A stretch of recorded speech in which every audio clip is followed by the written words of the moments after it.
Evangelho de João, capítulo 7, versículos do 14 ao 18. Diz assim a palavra do Senhor. Corria já em meio à festa, e Jesus subiu ao templo e ensinava. Então os judeus se maravilhavam e diziam: Como sabe este letras sem ter estudado? Respondeu-lhes Jesus: O meu ensino não é meu, e sim daquele que me enviou.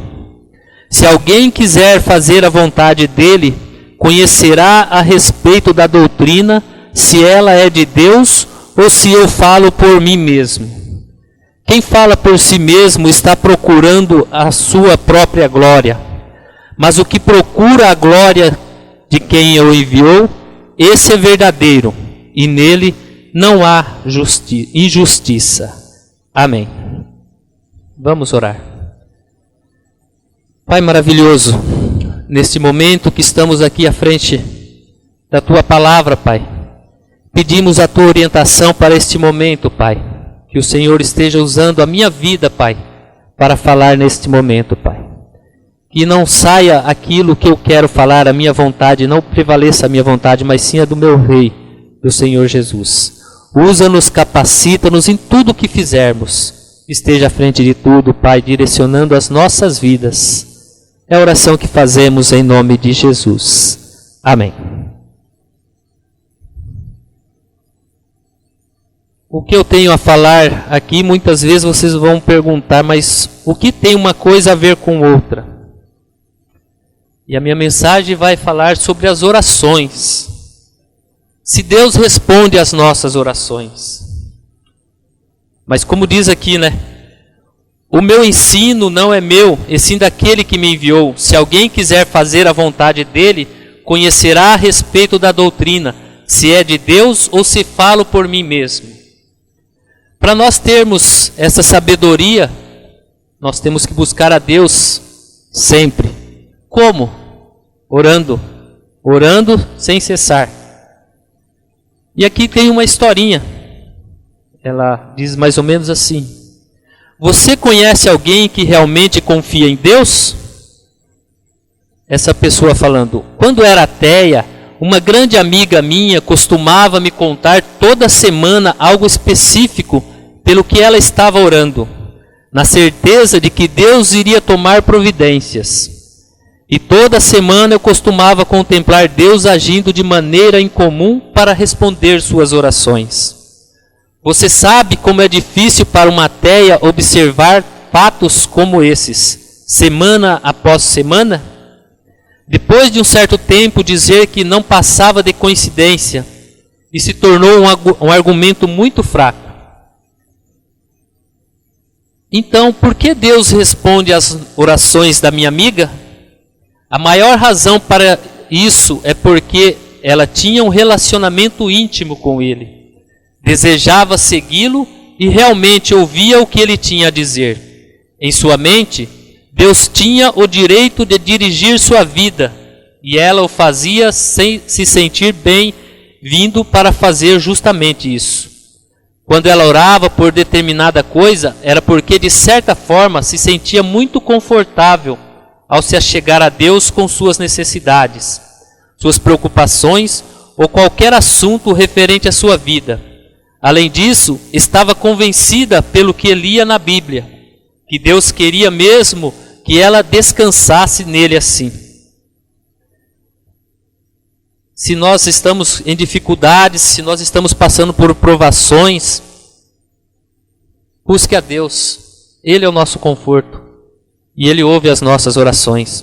Eu fico aqui imaginando, eu como homem pecador, não conhecendo a Deus, de repente eu vou lá e peço uma coisa para Ele. Ele conhece o meu coração.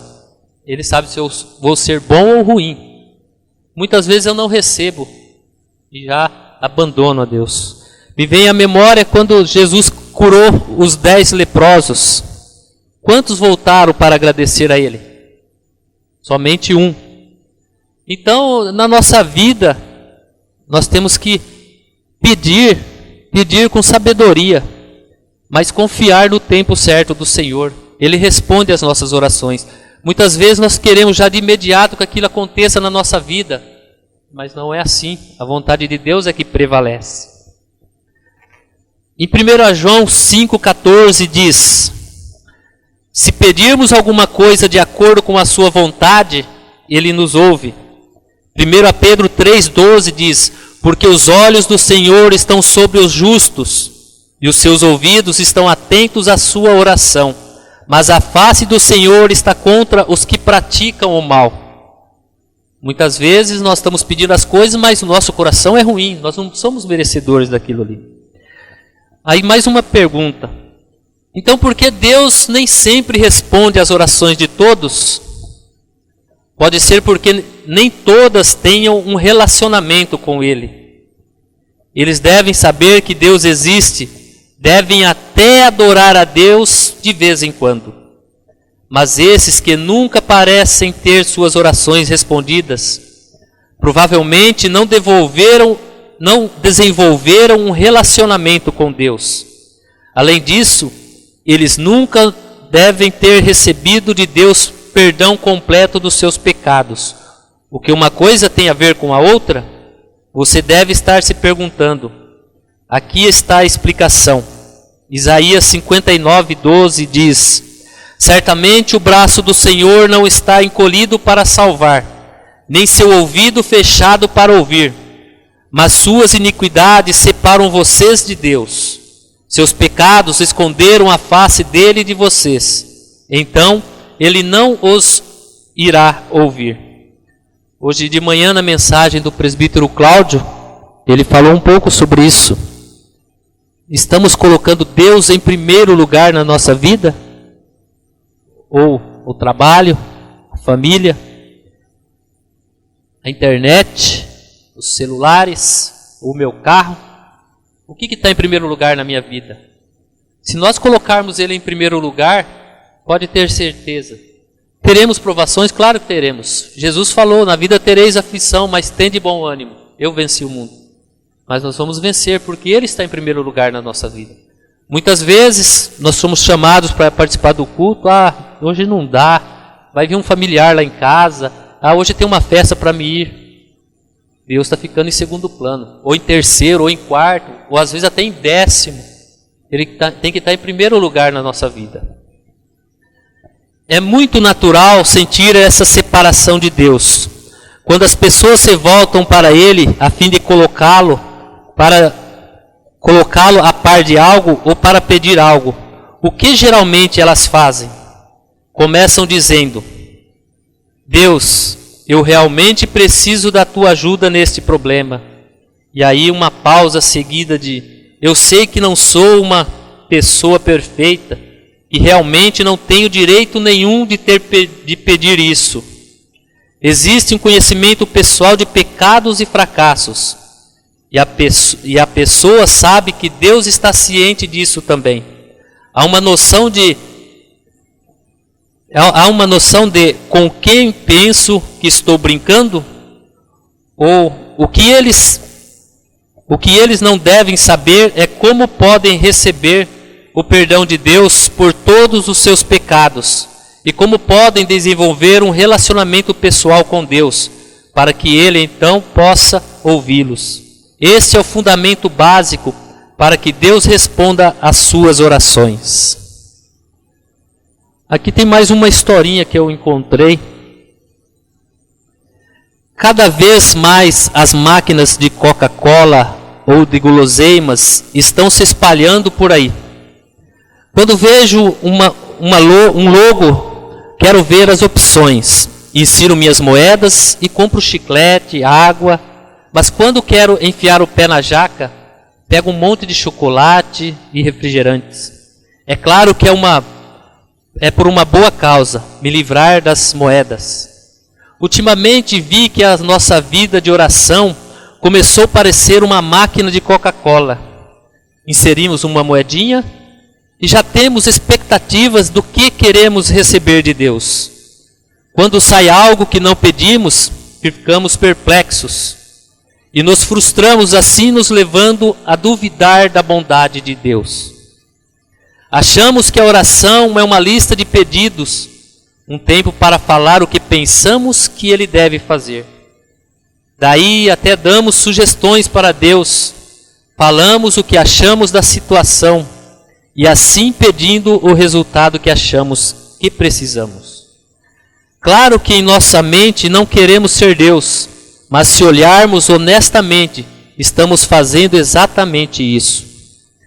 Quando nos deparamos com sofrimentos, olhamos para o nosso umbigo e nos sentimos desolados e pensamos: por que só eu, Deus? É patético e ridículo quando olho isso, mas eu já fui essa pessoa inúmeras vezes. Depois passa um tempo e vejo a mão de Deus que estava o tempo todo se movendo. E fico toda emocionada com o que Ele transformou de ruim para o bem. O ciclo se repete novamente. Pedido, frustração, silêncio, resposta, alívio e assim se repete. Queria mudar isso na minha vida. Queria parar com a parte da frustração e saber o que a oração era de verdade. A primeira coisa que aprendi é que nunca vou pensar melhor que Deus. Parece óbvio, mas minhas orações sempre tinham sugestões para Ele. Que os melhores resultados nem eu mesma consigo imaginar, que o tempo dele nunca seria o meu, pois é tão limitado. A oração não é um tempo só de petição, mas um tempo de diálogo e uma jornada para conhecê-lo profundamente. Um lugar onde meu coração seria revolucionado, onde a entrega seria real e a expectativa seria na bondade dele e não em um resultado desejável. A oração nunca foi feita para você relatar apenas os seus desejos ou recebê-los, mas sim para você conhecer o desejo ardente dele por você. Que nossa vida de oração não seja recheada apenas de palavras e pedidos, mas de amor e paixão por um Deus que tudo pode. Quanto mais conhecemos a Ele, menos pedidos teremos, pois saberemos que nosso tempo de oração é um tempo de intimidade e qualidade. Pois lá no fundo, Ele sabe muito mais o que desejamos do que nós mesmos. Então, por que duvidar?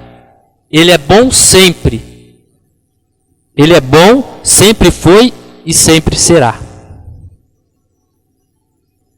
E como orar?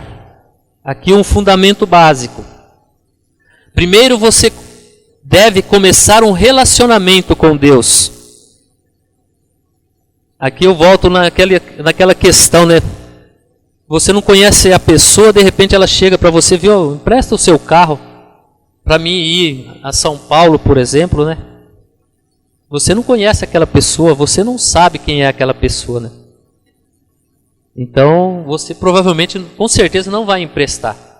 Mas se o seu filho, seu vizinho, seu irmão chegar e pedir, você vai emprestar, não vai? Esse é o relacionamento que nós temos que ter com Deus. Nós temos que buscar a Ele sempre. Nós já queremos exigindo as coisas, querendo que Ele já responda de imediato. Com certeza não vamos receber, porque não estamos tendo essa intimidade com Ele. Nós estamos pedindo para satisfazer o nosso ego neste momento. Então, por isso que nós temos que começar a orar tendo essa intimidade com Deus, buscando a Deus dia após dia, e Ele vai transformando as nossas vidas. Com Deus, quando alguém é verdadeiramente seu filho, quando alguém pertence a Ele, Ele o conhece e ouve as suas orações. Jesus disse em João 10, 14 e 27 e 28. Eu sou o bom pastor, conheço as minhas ovelhas e elas me conhecem. As minhas ovelhas ouvem a minha voz, eu as conheço e elas me seguem. Eu lhes dou a vida eterna e elas jamais perecerão. Ninguém as poderá arrancar da minha vida. Aqui nós tomamos como base um animal, por exemplo. Você ganha um animal. No começo, vou aqui citar um cachorro, por exemplo, né? Ele fica meio receoso com você, né? Mas depois que você começa a ir agradando ele, agradando, ele te torna seu amigo. Às vezes até pelo falar ele já sabe que é o dono que está chegando. Esta semana, não sei se os irmãos viram, acho que é perto de Jundiaí, um homem infartou e foi para o hospital. O cachorro foi. Enquanto o senhor estava ali internado, eu não sei se já saiu, o cachorro ficava andando ali na frente. Você vê, é o amor, é o conhecimento que ele tem com o dono. A gente tem visto muitas histórias que o homem faleceu, foi sepultado e o cachorro fica lá na porta do cemitério. Você vê, é o amor, é o reconhecimento, sabe que aquele que cuidava bem dele. Esse é o nosso Deus que cuida de nós. Mas se nós buscarmos a Ele, se nós tivermos esse relacionamento com Ele, não é a hora que eu vou querer que Ele vai me atender, não. Eu tenho que buscar Ele incessantemente. Quando o assunto é Deus, você realmente o conhece? E Ele conhece você? Você tem um relacionamento com Ele que garanta a resposta de suas orações? Ou Deus está bem distante, sendo apenas um conceito em sua vida? Se Deus está distante, ou você não tem certeza de que o conhece aqui, está uma maneira de começar a se relacionar com Ele agora mesmo, conhecendo Deus pessoalmente. Será que Deus vai responder sua oração definitivamente? Para aqueles que realmente o conhecem e descansam nele, Jesus parece ser muito generoso em sua oferta.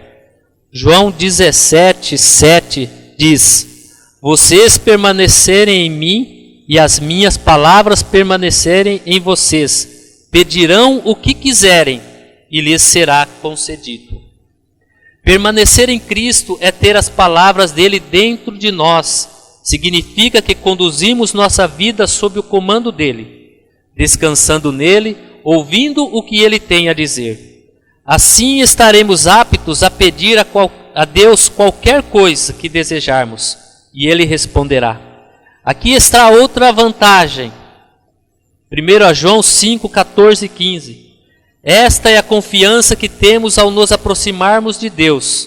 Se pedirmos alguma coisa de acordo com a sua vontade, Ele nos ouve.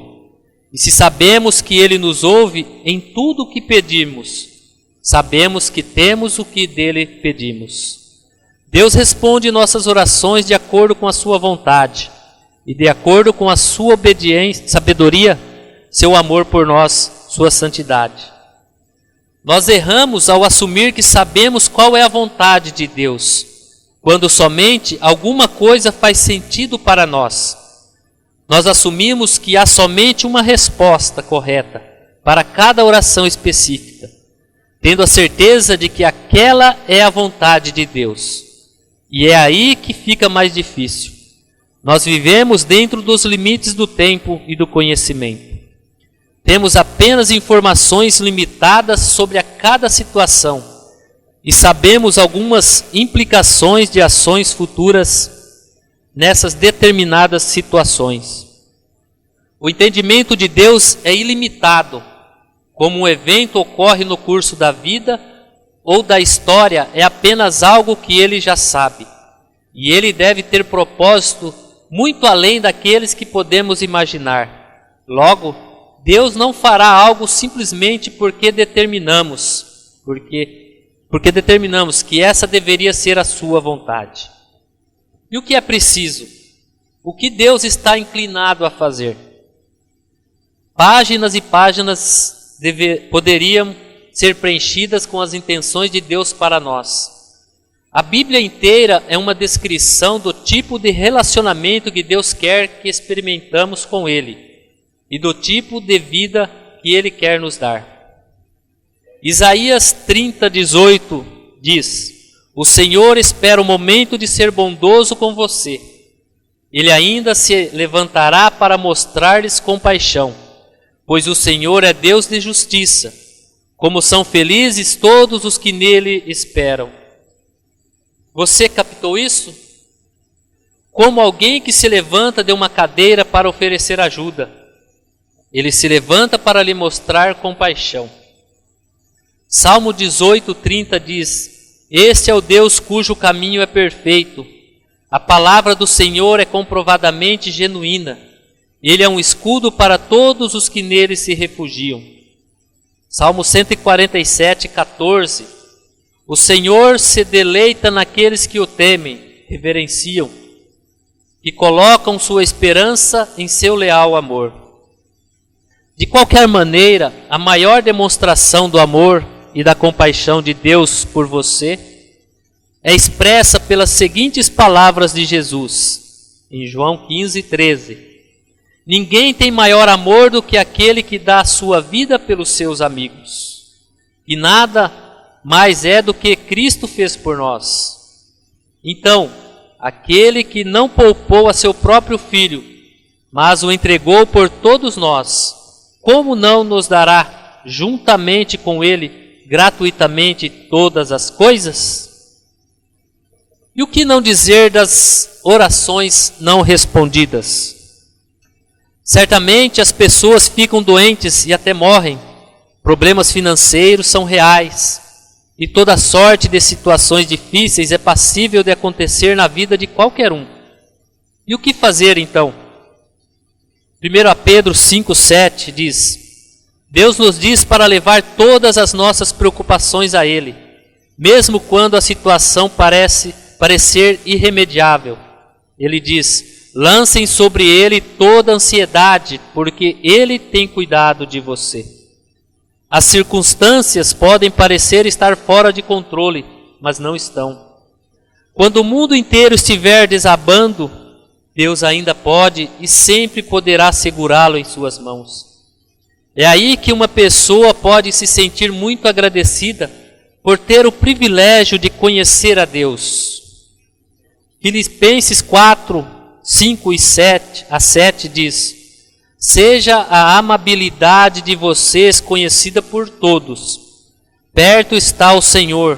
Não andem ansiosos por coisa alguma, mas em tudo, pela oração e súplicas e com ação de graça, apresentem seus pedidos a Deus.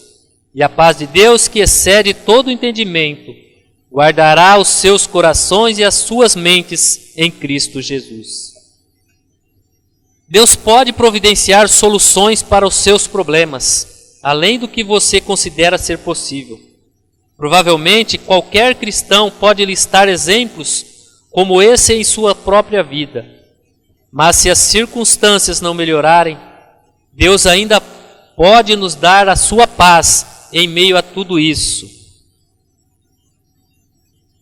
João 14:27, Jesus diz: não se perturbem os seus corações, se ainda estiverem difíceis, que Deus nos pede para continuar a confiar nele. Para andar pela fé, não pela visão, diz a Bíblia. Mas não é uma fé cega, é baseada no caráter de Deus. Aqui nós tomamos como base, um carro que pega uma estrada boa e uma estrada ruim. Se Deus estiver no comando, pode ter certeza, nós vamos chegar no final. Mas se nós estamos achando, não, eu sou um bom motorista, eu vou chegar do outro lado, pode ter certeza que nós vamos quebrar a cara. Vai acontecer outras coisas, e alguns acidentes até graves, Do mesmo modo, Deus nos pede para confiarmos em sua integridade, seu caráter, sua compaixão, amor, sabedoria, retidão e justiça em nossa defesa. Em Jeremias 31:3, ele fala: eu tenho amado com amor eterno, com amor leal a atrair. Salmo 62:8 diz: confie nele todo o tempo, ó povo, coloque diante dele o coração, pois ele é o nosso refúgio. Aqui tem um resuminho, como orar. Deus se ofereceu para responder as orações de seus filhos. Aquele que receberem Jesus em suas vidas e buscam segui-lo, Ele nos pede para levar qualquer preocupação até Ele em oração, pois Ele agirá por nós de acordo com a sua vontade. Enquanto lidamos com dificuldades, temos de lançar sobre Ele nossas aflições e fazer dele a paz que desafia a circunstância. A base da nossa esperança e fé é a pessoa de Deus. Quanto mais o conhecermos, mais aptos estaremos a confiar nele. Meus irmãos, eu quero dizer aqui que muitas vezes, né, nós estamos com um problema e não confessamos ao nosso Deus. Às vezes vamos buscar um colega, um amigo, e às vezes é um caso preocupante para a gente, né? E às vezes você vai buscar uma palavra que conforte você e aquela pessoa te desencoraja mais ainda. E muitas vezes ela esparrama para todo mundo o seu problema, né? Mas Deus não é assim. Ele é o nosso refúgio. Coloque nas mãos dele as suas preocupações, os seus problemas, sua vida. Pode ter certeza que ele vai mudar a sua vida e sua vida será uma bênção. Esse é o nosso amigo verdadeiro. Esse é o nosso Deus. Jesus, o nosso Salvador. Nele nós podemos confiar. Eu queria aqui compartilhar com os irmãos também uma oração que eu recebi, como eu disse, nesse intervalo, né, que eu estava buscando o que eu iria falar. Pai querido, como o Senhor me ama, como o Senhor ama toda esta humanidade que lhe deu as costas e não quer saber do Senhor. O Senhor não desiste de ninguém, está sempre de braços abertos, esperando a nossa volta. Ah, Senhor Jesus, o Senhor é a maior prova deste amor. O Senhor que sempre foi e continuará sempre sendo Deus por natureza, eternamente revestido de glória e majestade, e possuidor de toda a glória e louvor no céu, sempre adorado pelos anjos. O Senhor que com o Pai e o Espírito Santo é Criador de todas as coisas, visíveis e invisíveis, e sempre reinou sobre o universo. O Senhor, sendo tudo isto e muito mais, não se apegou aos privilégios de ser Deus, mas usou isto como forma de abençoar a todos nós. Jamais deixou de ser possuidor da natureza divina, mas em um particular momento da história, deixou o seu ambiente de glória para descer à terra e viver como um de nós, sentir as nossas dores, sofrer as nossas angústias, chorar como choramos. O Senhor foi injustiçado e levado à crucificação, e a caminho dela foi chicoteado, cuspido, humilhado, tudo enquanto carregava a cruz que não era sua. E o que dizer sobre o sofrimento na cruz até chegar à morte? Tudo isso por quê? Porque nos ama incondicionalmente. Não merecemos nada disso, mas o Senhor nos dá de graça, pela sua graça. E quanto a nós? Nós somos rebeldes e muitas vezes nos achamos autossuficientes. Achamos e vivemos como se não precisássemos do Senhor. Por mais bonzinhos que sejamos, ainda teremos algo que nos condena e nunca seremos capazes de pagar o preço pelos nossos pecados. Não, disso não somos capazes, porque como oferecer algo sujo para limpar uma sujeira? Como oferecer um pecador para salvar outro pecador? Porque o salário do pecado é a morte, e todos pecaram, diz a sua palavra. E somente o Senhor, santo e sem pecado algum, poderia pagar este preço. Alguém totalmente limpo, sim, pode limpar a sujeira. O Senhor entregou sua vida e o seu sangue é o que nos limpa. Por isso temos esperança. Esperança nesta boa notícia. De fato, no devido tempo, quando ainda éramos fracos, Cristo morreu pelos ímpios. Dificilmente haverá alguém que morra por um justo. Pelo homem bom, talvez alguém tenha coragem de morrer. Mas Deus demonstra seu amor por nós. Cristo morreu em nosso favor quando ainda éramos pecadores. E temos certeza de que ressuscitaremos, pois quando o Senhor ressuscitou, venceu o poder da morte. E por isso tem poder para nos dar vida. O anjo disse às mulheres: não tenham medo, sei que vocês estão procurando Jesus que foi crucificado. Ele não está aqui, ressuscitou como tinha dito. Venham ver o lugar onde ele jazia. Vão depressa e digam aos discípulos dele: ele ressuscitou dentre os mortos está indo adiante de vocês para a Galiléia. Lá vocês o verão. Notem que eu já os avisei. Palavra de Deus que está lá em Mateus 28, 5 a 7. E vocês mataram o autor da vida, mas Deus o ressuscitou dos mortos. E nós somos testemunhas disso. Atos 3,15. Tudo isso já era plano de Deus e se cumpriu. Loucura? Pode até nos parecer, mas isso é simplesmente o amor do Pai por nós. Para que tudo isso? Para que possamos desfrutar das maravilhas que é ter um relacionamento com o Senhor, começando agora para toda a eternidade.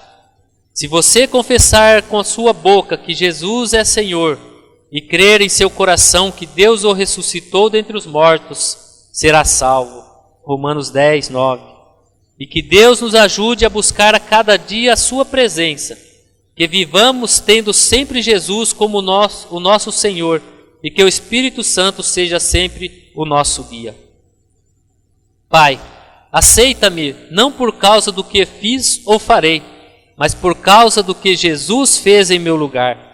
Quando agimos assim, somos adotados na família de Deus e recebemos o direito ao seu eterno amor paternal. Amém. Aí uma reflexão para nós nesse dia. Se você ainda não conheceu este amor maravilhoso que Jesus tem por nós, este é o momento, a hora é agora. Não deixe para amanhã. Ele está no comando das nossas vidas. Coloquemos as nossas vidas na mão dele. Creiamos que com certeza a sua vida mudará. E Deus quer isso, Ele quer isso de nós, a nossa obediência, nós reconhecermos que Ele é Senhor da nossa vida. Amém?